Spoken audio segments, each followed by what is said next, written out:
Marcus Chen stood in the royal gardens of Zinthara, his hands behind his back, watching the purple flowers sway in the artificial breeze.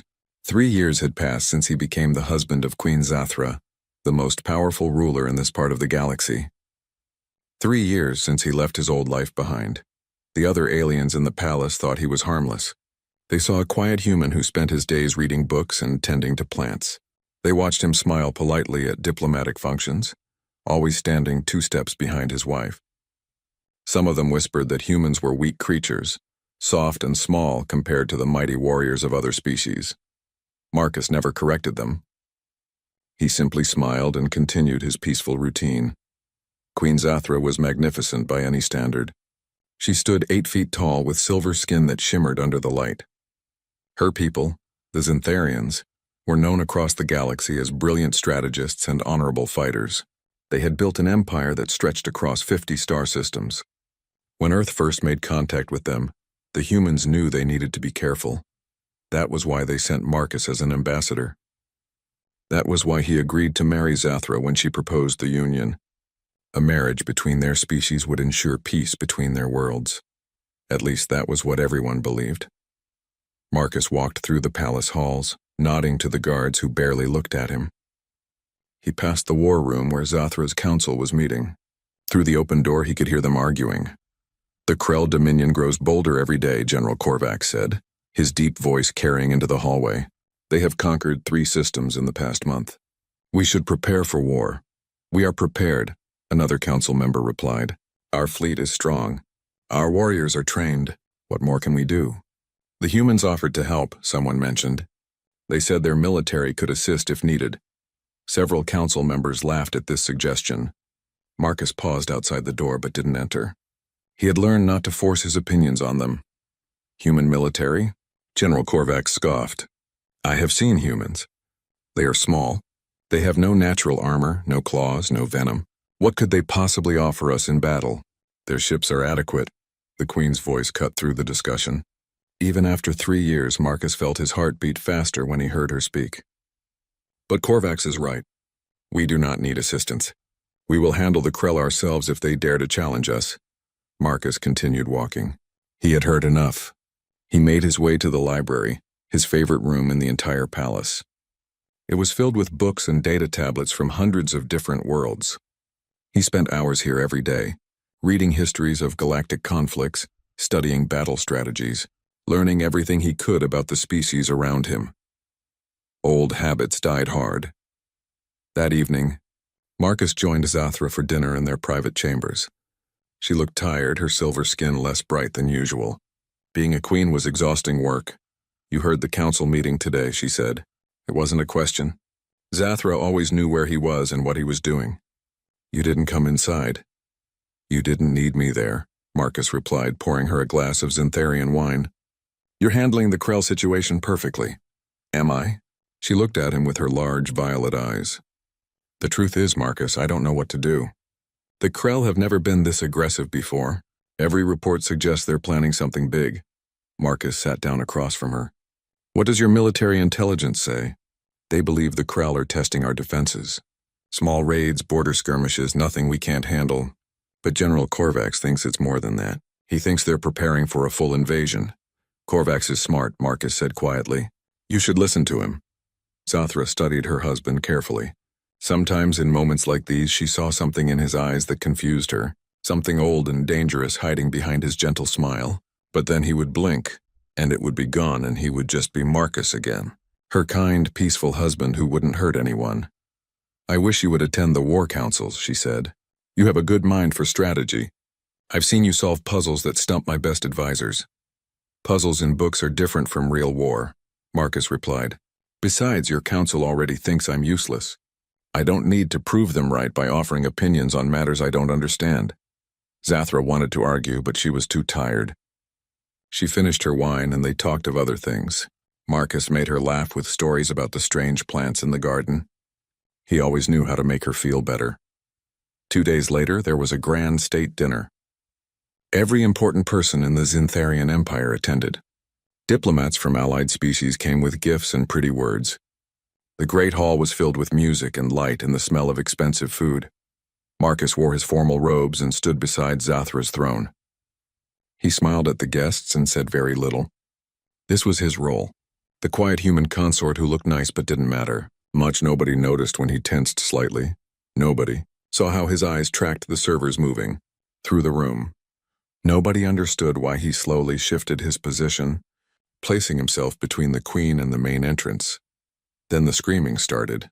The palace guards at the door fell, their bodies hitting the floor with heavy thuds. 6 figures burst into the hall, moving with deadly speed. They were Krell warriors, each one standing 8 feet tall, covered in thick armor scales.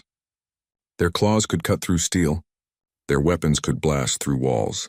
Guests panicked and ran. The remaining palace guards drew their weapons and charged forward, trying to protect their queen. They died quickly. The Krell were trained killers, the best the Dominion had to offer. General Korvax threw himself in front of Zathra, his own weapon ready. "Get the queen to safety," he roared, but the Krell were too fast. They spread out, cutting off every escape route. One of them, the leader, pointed directly at Queen Zathra. "Your Majesty," the Krell assassin said in broken Zintharian, "the Dominion sends its regards. Your empire ends tonight." Zathra stood tall, refusing to show fear. She was a queen. If she died, she would die with dignity. Then Marcus stepped forward. He moved from his position beside the throne, walking calmly toward the Krell assassins. His hands were relaxed at his sides. He didn't look afraid. He didn't look angry. He looked focused. "Marcus, no!" Zathra shouted, reaching for him. But he was already out of her reach. The Krell leader looked at the human approaching him. For a moment, the assassin seemed confused. This small creature was walking toward certain death. Was the human stupid or brave? Marcus stopped 10 feet away from the Krell. He smiled that same gentle smile he always wore. "Gentlemen," he said in perfect Krell language, which surprised everyone, "I'm afraid I can't let you hurt my wife." The Krell leader laughed. "And what will you do, little human? You have no weapon. You have no armor. You are nothing." Marcus's smile didn't change. He reached up to the ceremonial pin on his robe, the one that looked like a simple decoration. His fingers touched it gently. "Actually," Marcus said, his voice still calm and quiet, "I have plenty of weapons." The pin opened. Inside was technology the Zintharians had never seen before. Small, compact, deadly. Marcus's entire posture changed in an instant. The gentle husband disappeared. In his place stood something else. Something the galaxy had forgotten to fear. A human soldier who had gone to war. The Krell leader barely had time to raise his weapon before Marcus moved, and the throne room erupted in violence. Marcus moved like water, smooth and impossible to stop. The first Krell assassin swung his massive clawed hand at the human's head, fast enough to decapitate most creatures. Marcus ducked under it, his movement so precise that the claws passed through empty air exactly where his neck had been a split second before. As he ducked, Marcus's hand came up with a small device that looked like a simple metal cylinder. He pressed it against the Krell's armored chest and activated it. There was a sharp electric crack, and the assassin's entire body went rigid. His armor, meant to protect him from energy weapons, instead conducted the electrical charge directly into his nervous system. The Krell collapsed like a puppet with its strings cut. The other 5 assassins reacted instantly. They spread out, trying to surround Marcus. These were professionals, trained killers who had eliminated hundreds of targets. They would not make the same mistake their companion had. Marcus didn't wait for them to complete their formation. He rolled forward, coming up inside the reach of the second assassin. This Krell was faster than the first, bringing his weapon around to blast Marcus at point-blank range. But Marcus grabbed the warrior's arm, twisted it with surprising strength, and redirected the weapon. When the Krell fired, the energy blast hit the third assassin instead, burning through his armor and dropping him instantly, 2 down in less than 5 seconds. Zathra stood frozen beside her throne, unable to process what she was seeing. Her gentle husband, the man who spent his days reading and growing flowers, was fighting 6 trained Krell assassins, and he was winning. General Korvax watched with wide eyes. He had trained for decades in combat. He understood fighting. But what Marcus was doing wasn't just fighting. It was art, it was science. It was something the general had never seen before. The Krell leader realized they had underestimated the human. He barked orders in his own language, and the remaining 4 assassins changed tactics. They stopped trying to capture Marcus and started trying to kill him as quickly as possible. Marcus moved between them like smoke. When they struck at him, he wasn't there. When they tried to shoot him, he was already moving. He used their size against them, staying too close for them to use their weapons effectively. He used the environment, kicking chairs and tables into their path, forcing them to stumble and separate. He pulled more devices from hidden pockets in his ceremonial robes.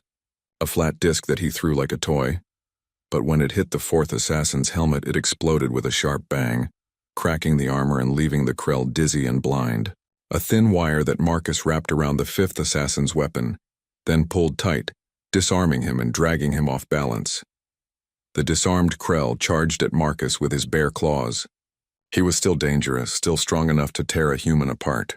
Marcus waited until the last possible moment, then dropped to the ground and swept the assassin's legs.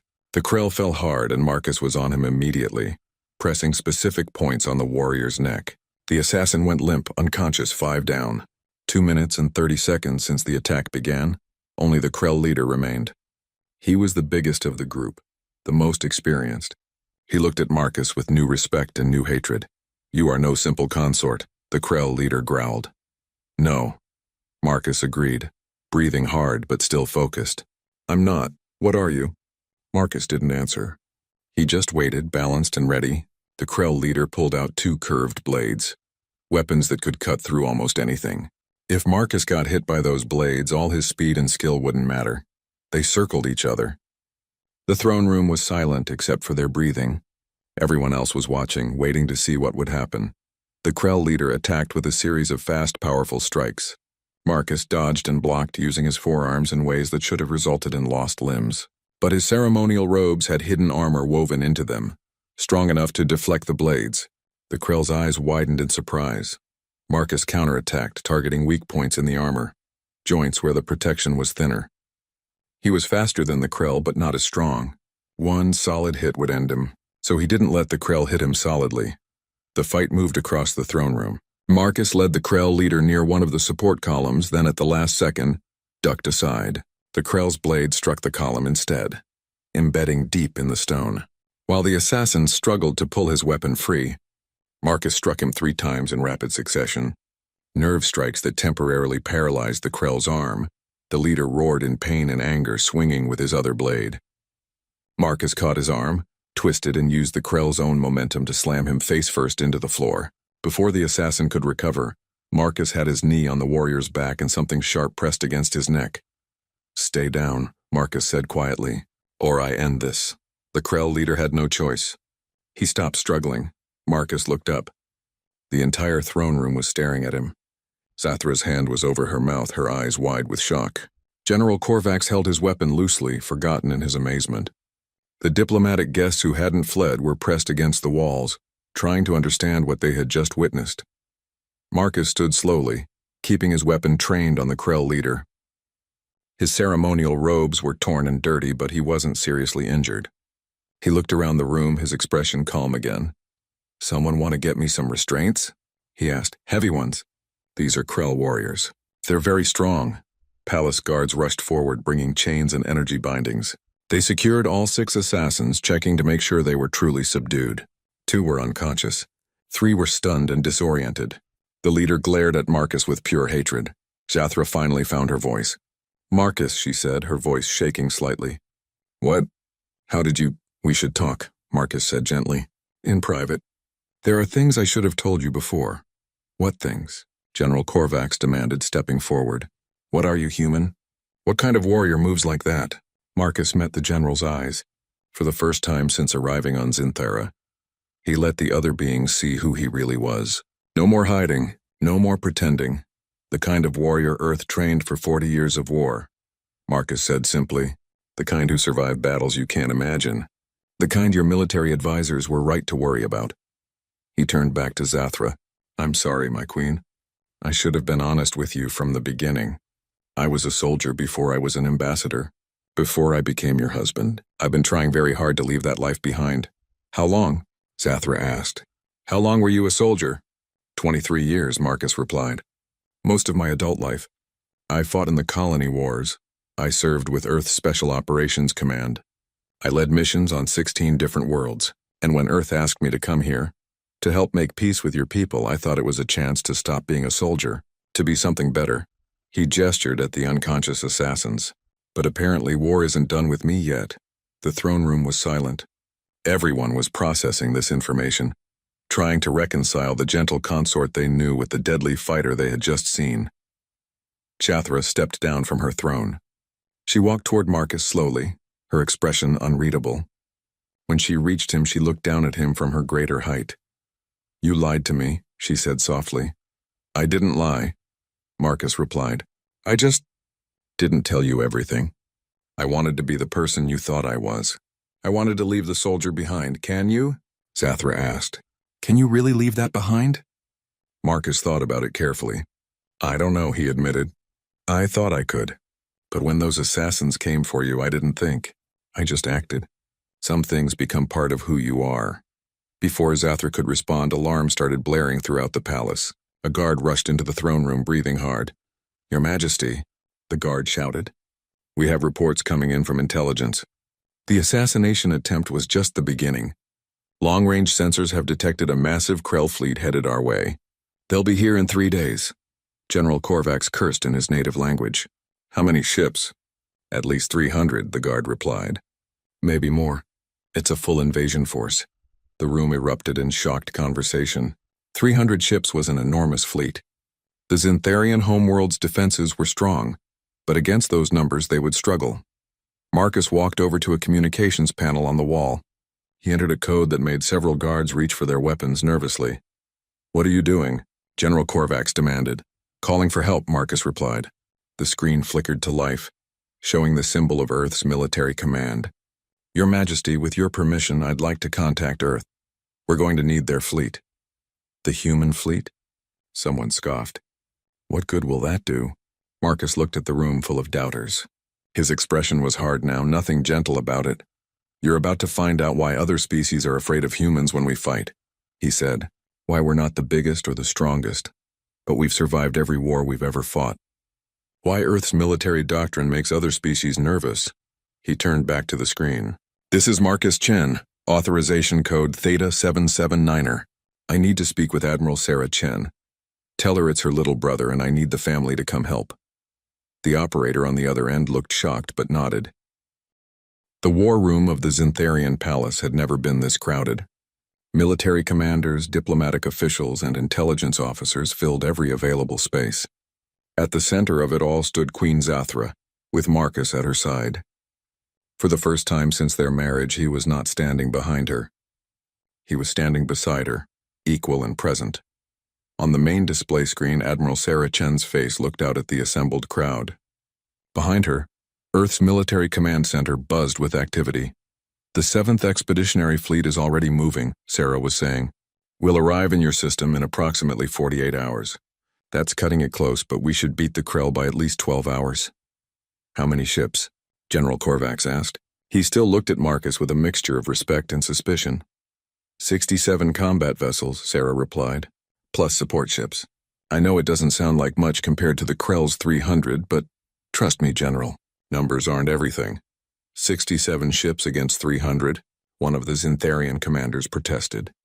"This is madness. We'll be destroyed." Marcus spoke for the first time since the meeting began. "Admiral Chen, can you show them the Thermopylae simulation?" Sarah nodded. The screen changed to show a recorded battle scenario. The Zintharian military officers watched in silence as human ships engaged a force 5 times their size. What they saw confused them at first. The human ships didn't fight like any military they knew. They used strange tactics, moving in patterns that made no sense according to traditional military doctrine. Then the enemy fleet started falling apart. Ships exploded from internal damage. Command vessels went dark, their systems corrupted. Fighter squadrons turned on each other, their targeting systems hacked. In less than 20 minutes, the larger force was destroyed. "This is impossible," General Korvax said quietly. "What did we just watch?" "Human warfare," Marcus explained. "We learned early in our history that we can't always win by being stronger. So we learned to win by being smarter. We use technology, psychology, misdirection. We find our enemies' weaknesses and exploit them without mercy."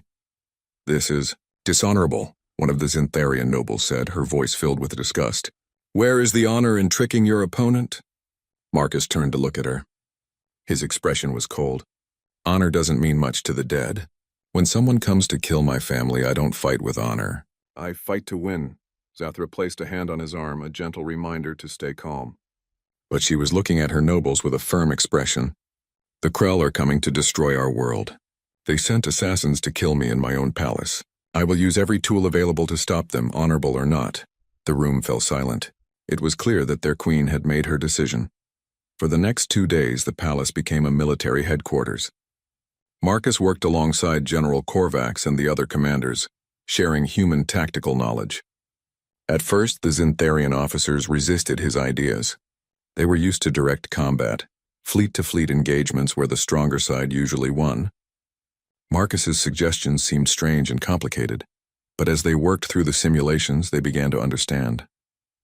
Human tactics were based on making the enemy uncertain, forcing them to make mistakes, then punishing those mistakes without mercy. Late at night, after another long day of planning, Marcus sat alone in his chambers.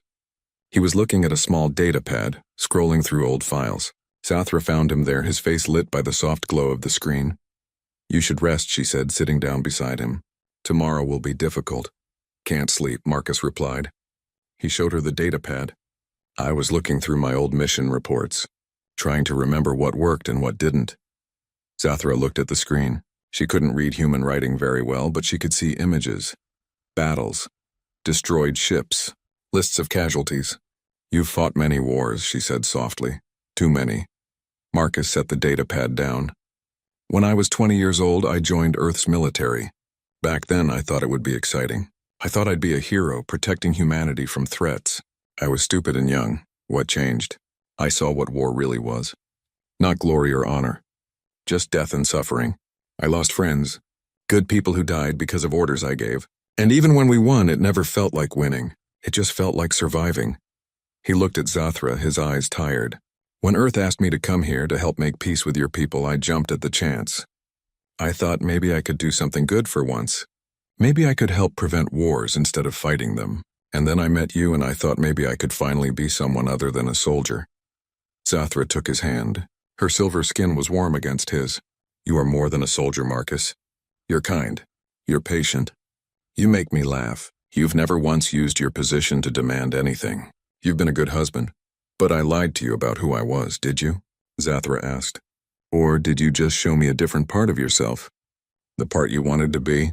Marcus thought about that. Maybe both. They sat together in silence for a while. Finally, Zathra spoke again. I was angry when I learned the truth. Angry and frightened. I thought I knew you, and suddenly I realized I didn't. The man I married was hiding a warrior inside himself. A very dangerous warrior. I never wanted you to see that part of me. I know. But Marcus, I need you to understand something. Zathra turned to face him fully. I don't love you less because of what you were.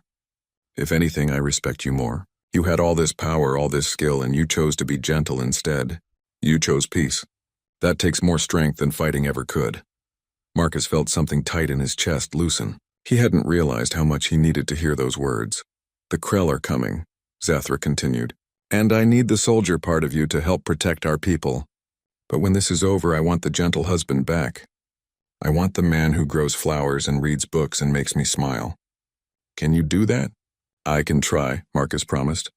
I'll always try. The next morning, the human fleet arrived. From the palace observation deck, Marcus and Zathra watched as 67 human ships emerged from hyperspace.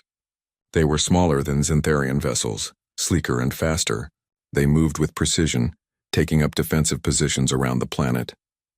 Admiral Sarah Chen's ship, the ESS Resolute, took position directly above the palace. A shuttle launched from its bay, heading down to the surface. 20 minutes later, Sarah Chen walked into the palace throne room. She was shorter than most of the Zintharians, just like all humans, but she carried herself like someone used to being obeyed. Her uniform was perfectly maintained, and her dark hair was pulled back in a tight bun. She looked at Marcus and smiled. Little brother, she said, walking forward to embrace him. You look old. You look older, Marcus replied, returning the hug. Thanks for coming. Wouldn't miss it. Someone's got to save your butt again. Sarah turned to look at Zathra, then bowed respectfully. Your Majesty, I'm Admiral Sarah Chen, commander of Earth's 7th Expeditionary Fleet. My brother speaks highly of you. Zathra inclined her head. Admiral, your arrival is very welcome, though I must admit, 67 ships seems like a small force against what we face. Sarah grinned. It was not a friendly expression. Your Majesty, you're thinking like a traditional military commander. More ships mean more firepower, right? But humans learned a long time ago that wars aren't won with the biggest guns. They're won with the best strategies. She walked to the tactical display and brought up a star map. The Krell fleet will arrive in about 10 hours. They'll come out of hyperspace here, at the edge of your system. They'll expect us to meet them in open space. Fleet against fleet. Traditional engagement, and we won't? General Korvax asked, interested despite himself. Hell no, Sarah said cheerfully. We're going to do something they won't expect. We're going to let them come to us. We're going to use the planet's gravity wells, its orbital stations, the asteroid field in the outer system. We're going to turn this entire star system into a trap. For the next several hours, Sarah explained the battle plan.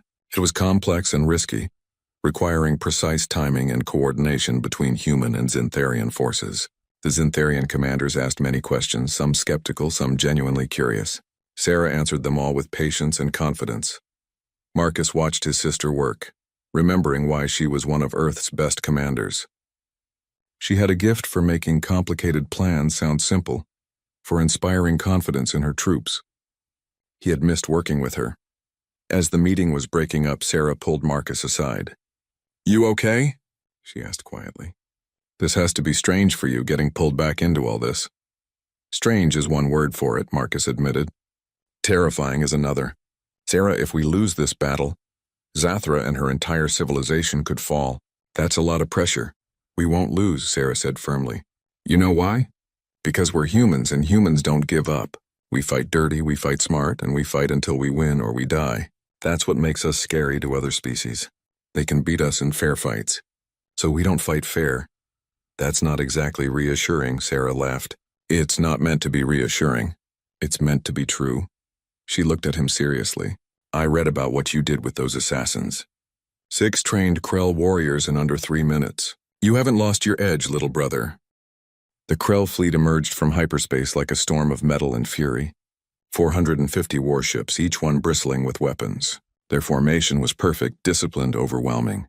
They moved toward the Zintharian homeworld with the confidence of predators who had never known defeat.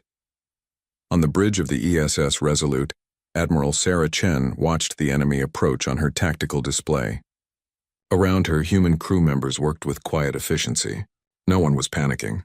They had trained for scenarios just like this. They're scanning us, the sensor officer reported, trying to assess our numbers and capabilities. Let them look, Sarah said calmly. Helm, begin pattern Delta 7. Let's give them something to think about. The human fleet began moving in what appeared to be a chaotic pattern, ships breaking formation and scattering across the system. To the Krell commanders watching, it must have looked like panic, like the humans were running away. They were wrong. Down on the planet's surface, Marcus stood in the palace command center next to General Korvax. Dozens of screens showed the battle space above them. He could see the Krell fleet advancing, confident and strong. He could see the human ships spreading out, looking disorganized. Are you certain this will work? Korvax asked nervously. Your ships look like they're fleeing. They're not fleeing, Marcus explained. They're getting into position. Watch. The Krell fleet continued forward, moving deeper into the system. They passed the outer asteroid field. They passed the orbital defense stations.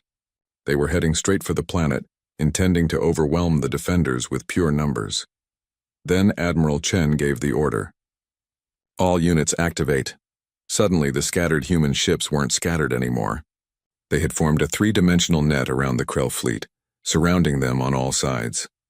The orbital defense stations that the Krell had ignored came online, their weapons hot. And in the asteroid field behind them, dozens of hidden human mines activated, cutting off their retreat. The Krell had walked into a trap. Fire, Sarah said quietly. The human ships unleashed everything they had, but they weren't firing traditional weapons. The first wave was electromagnetic pulse missiles, designed to disrupt enemy electronics. They detonated throughout the Krell formation, and dozens of enemy ships went dark. their systems temporarily offline. The second wave was cyber warfare. Human AI systems launched digital attacks against the Krell computer networks, trying to hack their targeting systems, their communications, their navigation. Some of it worked. Some of it didn't. But it all created confusion. The third wave was kinetic weapons, simple metal rods, accelerated to incredible speeds. No explosives, no energy signatures, just mass and velocity. They punched through Krell armor like it wasn't there, destroying engines and weapon systems. The Krell fleet tried to respond, but they were confused and disorganized. Their commanders were shouting conflicting orders. Their ships were running into each other as their navigation systems glitched. And through it all, the human ships darted and weaved, hitting and running, never staying in one place long enough to be targeted effectively. "This is insane," Korvax breathed, watching the battle unfold. "They're fighting 400 ships with 67, and they're winning." "They're not trying to destroy the entire fleet," Marcus explained. "They're trying to break their coordination. Make them uncertain. Humans call it the OODA loop. Observe, orient, decide, act. If you can complete that loop faster than your enemy, you win. And humans are very, very fast at adapting." But even as he said it, Marcus could see the Krell starting to recover. Their commanders were smart. They were pulling their fleet back together, forming defensive formations. They had more ships. Eventually, numbers would matter. Sarah saw it too. She opened a channel to the Zintharian fleet.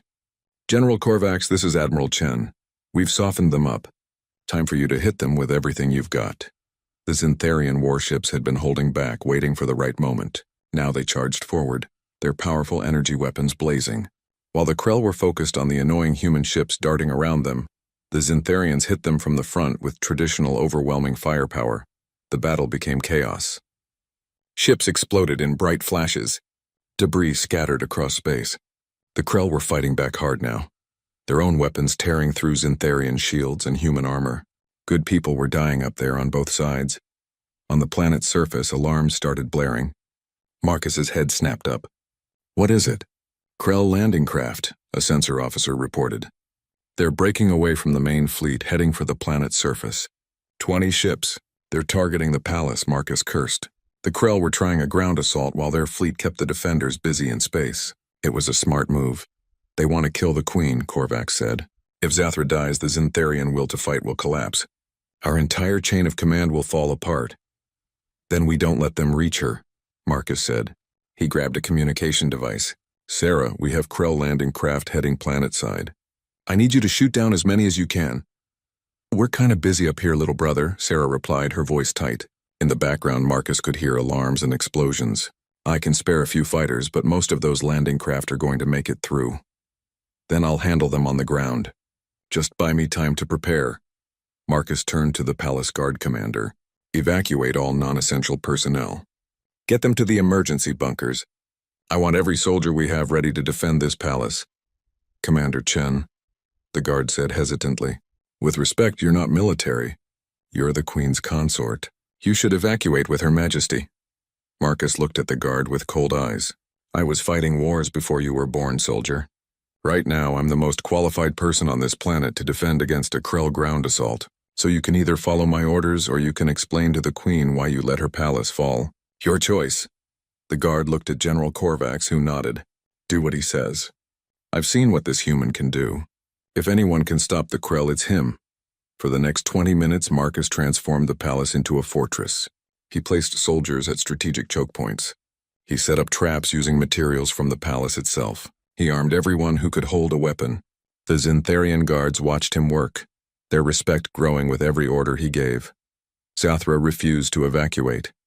"This is my palace," she said firmly when Marcus tried to convince her to leave. "I will not hide while my people fight. You're the Queen. If you die, your empire loses its leader. And if I run, my people lose their faith in me," Zathra countered. "I stay. I fight." Marcus wanted to argue, but he could see she wouldn't change her mind. Instead, he handed her a human plasma pistol. "Do you know how to use this? Point and pull the trigger? Close enough. Stay behind me. Don't be brave. And if I tell you to run, you run. Understood?" Zathra smiled slightly. "You're very commanding when you're being a soldier." "I know. It's annoying." Marcus checked his own weapons. He had more human technology now. gear that Sarah had brought with the fleet. He looked like a warrior again, armored and armed. The gentle consort was gone completely. The first Krell landing craft crashed through the palace roof, disgorging 20 armored warriors. They were met immediately by defensive fire from the Zintharian guards. The battle for the palace had begun. Marcus moved through the hallways like a ghost, directing the defense. He was everywhere at once, it seemed. When a group of Krell broke through the east wing, Marcus was there to stop them, using guerrilla tactics that confused and frustrated the enemy. When another team tried to sneak through the service tunnels, they found those tunnels rigged with explosives that Marcus had set. More landing craft arrived. 50 Krell warriors became 100, then 200. They were trying to overwhelm the defenders with numbers, the same tactic their fleet was using in space. But the palace was a maze, and Marcus knew every corridor. He led the Krell into ambushes. He collapsed hallways behind them, cutting off their reinforcements. He used the palace's own defensive systems in ways the Zintharians had never thought of. Jathra fought beside him, just as she had promised. She was a good shot with the plasma pistol, and her natural strength made her formidable in close combat. Together they held the throne room against wave after wave of attackers. A massive Krell warrior, even bigger than the others, smashed through the throne room doors. His armor was decorated with battle honors. His weapons glowed with energy. This was someone important, a commander or champion. "I am Korgoth," the Krell roared, his voice echoing through the room. "Champion of the Dominion. I challenge you, human warrior. Face me in single combat or watch your queen die." Marcus stepped forward. He was tired. His armor was damaged. He had been fighting for hours. But he didn't hesitate. "I'm Marcus Chen," he said calmly. "Former Special Operations. Current Royal Consort. And I accept your challenge." They circled each other. Korgoth was 12 feet tall, covered in thick armor plates that had turned aside 1,000 weapons. His claws could cut through steel. His strength could break bones. Marcus was 5'10", human fragile, exhausted from constant combat. He had no chance in a direct fight. So he didn't fight directly. He moved like water, dodging Korgoth's powerful strikes by inches. 3 months after the battle, the palace looked almost normal again. The walls had been repaired. The broken columns had been replaced. If you didn't know where to look, you couldn't tell that a war had been fought here. But everything had changed anyway. Marcus walked through the palace halls, and now the guards saluted him. The nobles who had once dismissed him now stepped aside respectfully. The children of the palace ran up to him, asking to hear stories about the battle. He was no longer just the queen's human husband. He was a war hero, a proven warrior, someone who had earned his place. He wasn't sure he liked it. In the war room, a meeting was taking place. Representatives from 6 different species sat around the large table. General Korvax was there, along with Admiral Sarah Chen, who had stayed in the system to help with the defense planning. And at the head of the table sat Queen Zathra, with Marcus beside her. "The Krell Dominion has been quiet since their defeat," an intelligence officer was reporting. "But our scouts indicate they're rebuilding their fleet.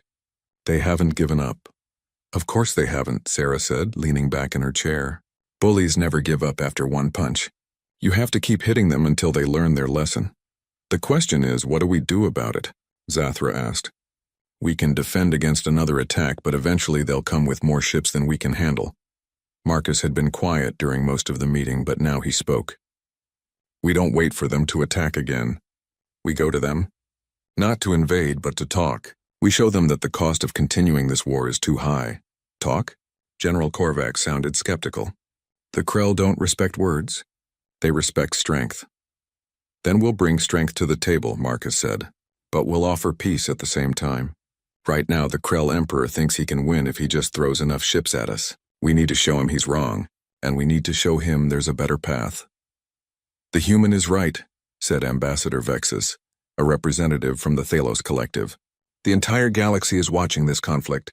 If the Zintharians and humans can defeat the Krell through cooperation, other species will want to join your alliance.